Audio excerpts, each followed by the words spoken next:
Hello అండి, అందరికీ నమస్తే. నేను కళ్యాణి. వెల్కమ్ టు మీతో చెప్పాలని. నిమ్మజాతి మొక్కలను మన టెర్రస్ గార్డెన్లో కూడా ఈజీగా పెంచుకోవచ్చు.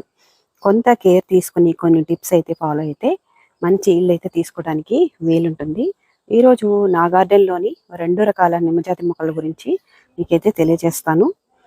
ఈ మొక్క చూస్తున్నారు కదా, ఎంత ముచ్చటగా ఉన్నాయో కాయలన్నీ చూస్తుంటే. ఇది చాలా ఈజీగా చిన్న పాట్లో కూడా పెంచుకునేటువంటి కమలా నిమ్మ రకం అండి. చూసారా, ప్రతి కొమ్మకి కూడా గుత్తులు గుత్తులుగా ఈ కాయలు అయితే ఉన్నాయి.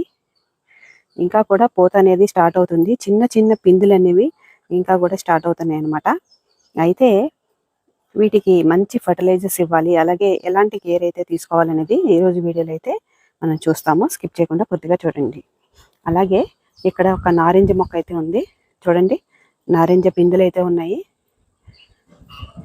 దాదాపు ఒక 7-8 నారింజ పిందులు అయితే ఉన్నాయన్నమాట. వీటికి కూడా ఈరోజు నేను ఒక మంచి ఫర్టిలైజర్ని అయితే ఇవ్వబోతున్నాను. చాలా టేస్టీగా ఉంటాయి నారింజ కాయల రసం కూడా చాలా బాగుంటుంది. ఎక్కువ రసం అయితే వస్తుంది. ఈ కమలా నిమ్మ అయితే జ్యూస్ చాలా బాగుంటుంది.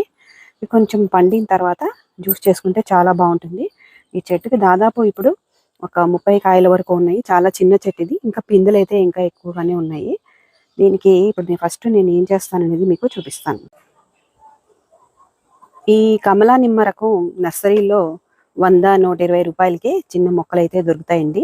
వీటిని చాలా ఈజీగా అయితే గ్రో చేసుకోవచ్చు. నేల మీద వేసుకుంటే ఇంకా ఎక్కువ కాయలు అయితే కాస్తాయి.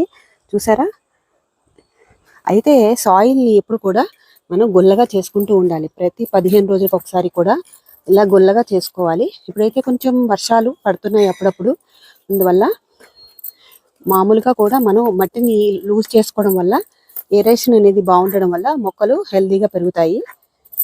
ఈ మొక్క అయితే నేను తెచ్చుకొని దాదాపు 3 years అయితే అయిందండి. ఇది వరకు చిన్న పాట్లో ఉండేది. చూసారా, వేర్లు పైదాకా కూడా వచ్చేసాయి అనమాట. ఇప్పుడు దీనికి నేను ఒక మంచి ఫర్టిలైజర్ని అయితే ఇవ్వబోతున్నాను. మట్టిని ఇలా లూజ్ చేసుకోవాలి. ఈరోజు 3 రకాలటువంటి ఫర్టిలైజర్స్ని ఈ మొక్కకైతే ఇవ్వబోతున్నాను. ఒక్కొక్కటిగా మీకు నేను చూపిస్తాను.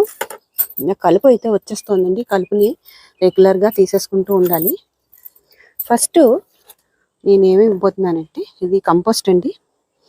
ఎవ్రీ 15 days ఆర్ 20 daysకి ఒకసారి అన్ని మొక్కలకి కూడా వర్మీ కంపోస్టు లేదా కిచెన్ వేస్ట్ కంపోస్టు లేదా ఇది ప్రెస్ మడ్ కంపోస్ట్ అండి.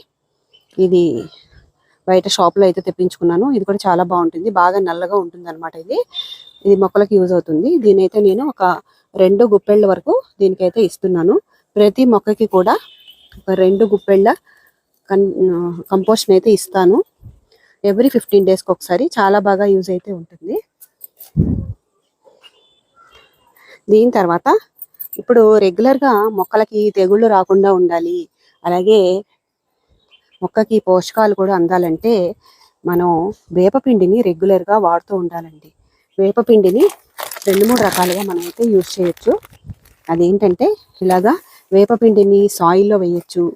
సాయిల్లో వేయడం వల్ల తెగుళ్ళు రాకుండా ఉంటాయి,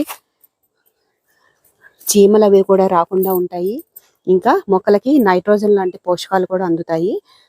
ఎవ్రీ 20 daysకి ఒకసారి ఒక గుప్పెడు వేపపిండిని సాయిల్లో వేయడం వల్ల చాలా మంచి ఉపయోగాలు అయితే ఉంటాయి. దాంతోపాటు ఈరోజు ఒక మంచి ఫర్టిలైజర్ని, అంటే ఇప్పుడు చూసారా పిందెలు అయితే ఉన్నాయి కదా, ఈ పిందెలన్నీ కూడా పెద్దవవ్వాలి, అలాగే మంచి రంగు రావాలి. ఇవి పైన కొంచెం ఎల్లోయిష్గా వస్తాయి, లోపలైతే కమలా పండు లోపల ఆరెంజ్ కలర్లో ఎలా అయితే ఉంటుందో అలాగే ఉంటాయన్నమాట. ఇక్కడ చూస్తున్నారా, చిన్న చిన్న పిందెలు అయితే ఫామ్ అవుతున్నాయి. చాలా పిందెలు అయితే ఫామ్ అవుతున్నాయి అన్నమాట. దీనికి కాల్షియము, ఫాస్ఫరస్ అనేవి చాలా అవసరం అవుతాయి. వాటి కోసం నేను ఒక మంచి ఫర్టిలైజర్ని అయితే ఈరోజు ఈ మొక్కలకైతే ఇవ్వబోతున్నాను.